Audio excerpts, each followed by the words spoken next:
Point నిజం ఏంటంటే కడుపు నిండినోడికి ఆకలి గురించి తెలీదు. సో నా కడుపు నిండిపోయింది కాబట్టి అందరిది నిండి ఉంటుందని అనుకుంటాడు, అందరిది నిండి ఉంటుంది కాబట్టి ఇంకా సమస్య లేదు అనుకుంటాడు.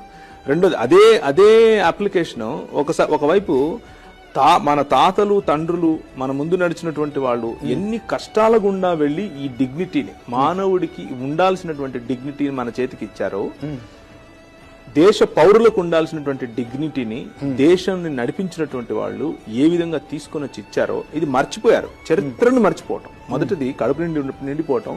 రెండోది చరిత్రను మర్చిపోవటం. అందుకనే బాబాసాహెబ్ అంబేద్కర్ గారు అంటారు, ఎవరైతే వారి చరిత్రను మర్చిపోతారో వాళ్ళు మనుగడలోనే లేకుండా పోతారని అంటాడు. సో క్రైస్తవ సమాజానికి నిజానికి మనుగడ కోల్పోయే సమయము భారతదేశంలో వచ్చేసింది. ఇప్పుడు రాలేదు, ఎప్పుడో వచ్చేసింది. మీరు నిద్రపోతున్నారా ఇప్పుడు అని అడుగుతున్నది పర్టికులర్ గా తెలుగు వాళ్ళ గురించి. కానీ తెలుగు వాళ్లకు కూడా ఈ సమస్య వచ్చి దాదాపు 10-15 సంవత్సరాలు అయిపోయింది.